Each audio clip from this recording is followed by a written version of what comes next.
అందరికీ నమస్కారం ఫ్రెండ్స్. ఇవాల్టి వీడియోలో జేఈఈ ఎగ్జామ్కి సంబంధించి కంప్లీట్ ఇన్ఫర్మేషన్ అనేది మీకు తెలుగులో క్లారిటీగా చెప్తాను. చాలామందికి అసలు జేఈఈ మెయిన్స్ అంటే ఏంటి, అదేవిధంగా జేఈఈ అడ్వాన్స్డ్ అంటే ఏంటి, అదేవిధంగా వీటికి సంబంధించి ఎగ్జామ్ పేపర్ అనేది ఏ విధంగా ఉంటుంది, అలాగే మనకు టాప్ కాలేజ్లో సీట్ రావాలంటే ఏంటనేది కంప్లీట్ డీటెయిల్స్ అనేది ఈ వీడియోలో మీకు నేను క్లారిటీగా చెప్పడం అయితే జరుగుతుంది. ముందుగా ప్రతి ఒక్కరు కూడా వీడియోని తప్పకుండా లైక్ చేయండి. అదేవిధంగా ఛానల్ ఇంకా సబ్స్క్రైబ్ చేసుకున్నట్టయితే ఛానల్ని తప్పకుండా సబ్స్క్రైబ్ చేసుకోండి.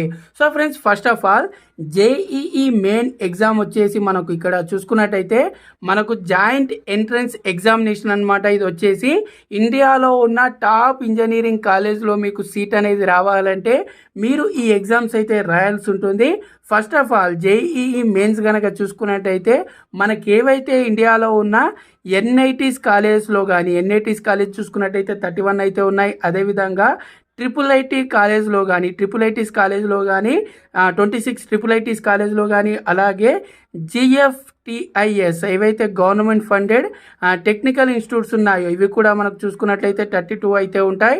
ఇందులో మీకు సీట్ అనేది రావాలంటే ఈ కాలేజ్లో మీరు ఇంజనీరింగ్ అనేది చేయాలంటే మీరు జేఈఈ మెయిన్స్ ఎగ్జామ్స్ అయితే రాయాల్సి ఉంటుంది. అదేవిధంగా జేఈఈ అడ్వాన్స్ వచ్చేసి మనకు జేఈఈ మెయిన్స్ అనేది మీరు క్వాలిఫై అవుతే మాత్రమే మీరు జేఈఈ అడ్వాన్స్ అయితే రాయగలుగుతారు. ఎవ్రీ ఇయర్ జేఈఈ మెయిన్స్ కనుక చూసుకున్నట్టయితే అరౌండ్ మనకు 10 lakhs నుండి 12 lakhs వరకు అయితే ఎగ్జామ్ అయితే రాయడం జరుగుతుంది, అటెండ్ అయితే అవ్వడం జరుగుతుంది. అడ్వాన్స్కి వచ్చేసరికి 2,50,000 వరకు అయితే స్టూడెంట్స్ అయితే అడ్వాన్స్ ఎగ్జామ్స్ అయితే అటెండ్ అయితే అవుతున్నారు.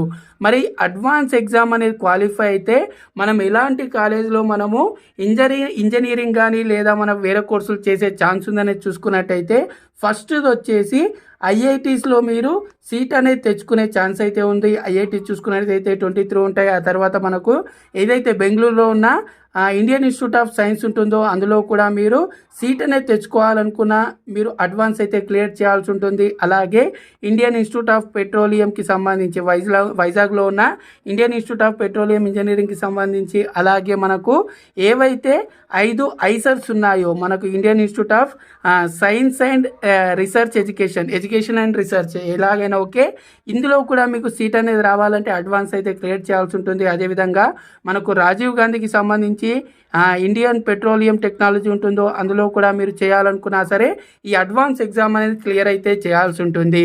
సో టాప్ ఇంజనీరింగ్ కాలేజ్లో ఇండియాలో మీరు ఇంజనీరింగ్ అనేది చేయాలనుకుంటే జేఈఈ మెయిన్స్ అదేవిధంగా జేఈఈ అడ్వాన్స్ అయితే మీరు ఎగ్జామ్ అయితే రాయాల్సి ఉంటుంది. జేఈఈ మెయిన్స్ అనేది మీరు క్లియర్ చేసినట్టయితే ఈ కాలేజ్లో మీరు సీట్ పొందే అవకాశం ఉంటుంది. అడ్వాన్స్ క్లియర్ చేసినట్టయితే నేను చెప్పినట్టు ఐఐటీస్లో ఈ విధంగా మీరు సీట్ అనేది పొందే అవకాశాలు అయితే ఉంటాయి. సో మెయిన్గా మీరు మెయిన్స్ అనేది క్లియర్ చేసినప్పుడు మాత్రమే అడ్వాన్స్ ఎగ్జామ్ అయితే మీరు ఎలిజిబుల్ అయితే అవ్వడం అయితే జరుగుతుంది.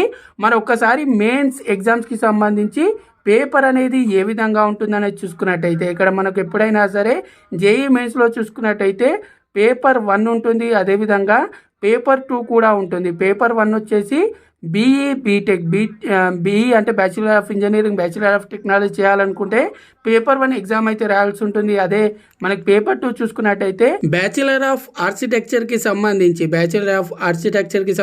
పేపర్ 2, దీంతో పాటు బ్యాచిలర్ ఆఫ్ ప్లానింగ్కి సంబంధించి మీరు పేపర్ 2 అనేది ఎగ్జామ్ అయితే రాయాల్సి ఉంటుంది. ఇంజనీరింగ్కి సంబంధించి మనకు పేపర్ 1 అయితే ఉంటుంది. పేపర్ 1కి సంబంధించి చూసుకున్నట్టయితే మనకు కంప్యూటర్ బేస్డ్ టెస్ట్ ఉంటుంది. అదే మనకు పేపర్ 2 చూసుకున్నట్టయితే మనకు కొంచెం ప్రాక్టికల్ ఎగ్జామ్ కూడా ఉంటుంది, డ్రాయింగ్కి సంబంధించి ఉంటుంది. మరొకసారి పేపర్ ప్యాటర్న్ అనేది ఏ విధంగా ఉంటుందంటే ఇక్కడ ముందుగా మనకి ఏదైతే మెయిన్స్కి సంబంధించి పేపర్ ప్యాటర్న్ చూసుకున్నట్టయితే మనకు సబ్జెక్ట్స్ వచ్చేసి పీసీఎం ఫిజిక్స్, కెమిస్ట్రీ, మ్యాథ్స్ అయితే ఉంటాయి. ఇందులో మనకు ఫిజిక్స్ నుండి 30 క్వశ్చన్స్, అదేవిధంగా కెమిస్ట్రీ నుండి 30 క్వశ్చన్స్, అలాగే మ్యాథ్స్ నుండి 30 క్వశ్చన్స్ అయితే ఉంటాయి. 30 క్వశ్చన్స్లో కూడా మనకు 20 క్వశ్చన్స్ చూసుకున్నట్టయితే ఎంసీక్యూ క్వశ్చన్స్ అనేది మల్టిపుల్ చాయిస్ క్వశ్చన్స్ అయితే ఉంటాయి. అదే 10 చూసుకున్నట్టయితే న్యూమరికల్ ఆన్సర్ క్వశ్చన్స్ అయితే ఉంటాయి. ప్రతి దాంట్లో మనకి ఇదే విధంగా 20 ఇవి ఈ విధంగా మనకు ఎగ్జామ్ క్వశ్చన్స్ అయితే ఉంటాయి. ఏవైతే మనకు న్యూమరికల్ ఆన్సర్ క్వశ్చన్స్ ఉంటాయో ఇందులో మనకు ఓన్లీ 5 అయితే అటెండ్ చేస్తే సరిపోతుంది. ఈ విధంగా టోటల్గా మనకు ప్రతి సబ్జెక్ట్ నుండి 25 అయితే మనం అటెండ్ అయితే చేయాల్సి ఉంటుంది. 75 క్వశ్చన్స్ అనేది అటెండ్ చేసినట్టయితే ఈచ్ క్వశ్చన్కి వచ్చేసి 4 మార్క్స్ అయితే ఉంటాయి, 1 మైనస్ మార్క్స్ కూడా ఉంటుంది. 300 మార్క్స్కి అయితే మనకు జేఈ మెయిన్స్ ఎగ్జామ్ అయితే కండక్ట్ అయితే చేయడం జరుగుతుంది. సో ఈ విధంగా ఎగ్జామ్ ప్యాటర్న్ అయితే ఉంటుంది. మరి పేపర్ అనేది ఎందులో వస్తుంది, ఏ లాంగ్వేజ్లో అంటే మనకు 9 లాంగ్వేజ్లో అయితే మనకు మెయిన్స్ ఎగ్జామ్స్ అనేది ప్రజెంట్ కండక్ట్ అయితే చేయడం జరుగుతుంది. ఇంగ్లీష్, హిందీ, తెలుగు, తమిళ్, ఈ విధంగా పంజాబ్, ఈ విధంగా అన్ని లాంగ్వేజ్లో 9 లాంగ్వేజ్లో అయితే మనకు ఇప్పుడు పేపర్ 1 ఎగ్జామ్ అనేది మెయిన్స్ ఎగ్జామ్ అనేది కండక్ట్ అయితే చేయడం జరుగుతుంది. సో ఈ విధంగా మీరు ఇందులో క్వాలిఫై అయిన తర్వాత మీకు ఇక్కడ ఇందులో ప్రవేశాలకైతే మీరు ఎలిజిబుల్ అయితే అవ్వడం జరుగుతుంది. అదే మీరు ఇందులో క్వాలిఫై అవ్వలేరు అనుకోండి, ఎగ్జామ్ అయితే మీరు అటెంప్ట్ అయితే చేయలేరు. మనకు ఎవ్రీ ఇయర్ మనకు జేఈ మెయిన్స్ కనుక చూసుకున్నట్టయితే 2 సెషన్స్లో అయితే కండక్ట్ అయితే చేయడం జరుగుతుంది. సెషన్ 1 వచ్చేసి మనకు జనవరిలో కండక్ట్ చేస్తారు. అదేవిధంగా సెషన్ 2 చూసుకున్నట్టయితే మనకు ఏప్రిల్లో అయితే కండక్ట్ అయితే చేయడం జరుగుతుంది. మరి మెయిన్స్ కనుక చూసుకున్నట్టయితే ఎన్ని అటెంప్ట్ చేయొచ్చు అంటే ఫర్ ఎగ్జాంపుల్ ఇప్పుడు మీరు ఇంటర్మీడియట్ సెకండ్ ఇయర్ ఉన్నారనుకోండి, ఇప్పుడు మీరు ఎగ్జామ్ రాయొచ్చు. అదేవిధంగా ఇంతకుముందు లాస్ట్ బ్యాచ్ వాళ్ళు, అంతకుముందు ఉన్న బ్యాచ్ వాళ్ళు కూడా జేఈ మెయిన్స్ అనేది ఎగ్జామ్ అయితే అటెండ్ అయితే చేయొచ్చు. మనకి ఇప్పుడు ఎవ్రీ ఇయర్ ఏవైతే 2 సెషన్స్లో మనకి ఎగ్జామ్స్ అయితే కండక్ట్ చేస్తున్నారో దీన్ని 1 అటెంప్ట్గానే తీసుకోవడం అయితే జరుగుతుంది. టోటల్గా మీరు 3 ఇయర్స్లో కనుక చూసుకున్నట్టయితే 6 టైమ్స్ అనేది మీరు జేఈ మెయిన్స్ ఎగ్జామ్ అయితే అటెండ్ అయితే చేయొచ్చు. ఇప్పుడు జేఈ మెయిన్స్కి సంబంధించి మీకు ఫుల్ క్లారిటీ వచ్చిందని అయితే అనుకుంటున్నాను. ఇంకా ఏవైనా సరే డౌట్స్ ఉన్నట్టయితే కింద కామెంట్ చేయండి. అదేవిధంగా అడ్వాన్స్డ్ సంబంధించి నేను ఇంతకుముందు చెప్పినట్టు జేఈ మెయిన్స్ అనేది క్లియర్ అయిన తర్వాతనే అడ్వాన్స్ ఎగ్జామ్ అయితే ఉంటుంది. ఇక్కడ జేఈ మెయిన్స్ వచ్చేసి మనకు ఎగ్జామ్ కండక్ట్ చేసేది ఎవరు కండక్ట్ చేస్తారంటే నేషనల్ టెస్టింగ్ ఏజెన్సీ ఎన్టీ అయితే ఎగ్జామ్ అయితే కండక్ట్ అయితే చేయడం జరుగుతుంది.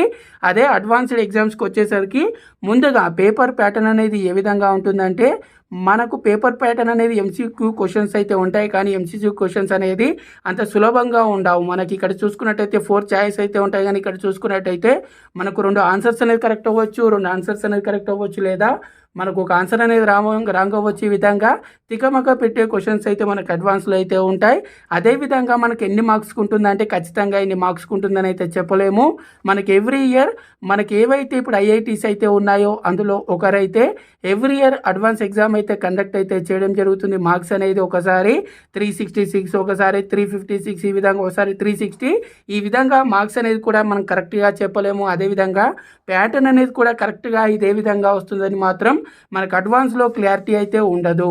సో ఈ విధంగా మనకు జేఈ మెయిన్స్ అదేవిధంగా జేఈ అడ్వాన్స్ ఎగ్జామ్స్ అయితే కండక్ట్ అయితే చేయడం జరుగుతుంది. అడ్వాన్స్ ఎగ్జామ్ వచ్చేసి మనకు ఎవ్రీ ఇయర్ ఒకేసారి కండక్ట్ చేస్తారు. అది జూన్ లేదా జూలైలో అయితే మనకు అడ్వాన్స్ ఎగ్జామ్ అయితే కండక్ట్ అయితే చేయడం జరుగుతుంది.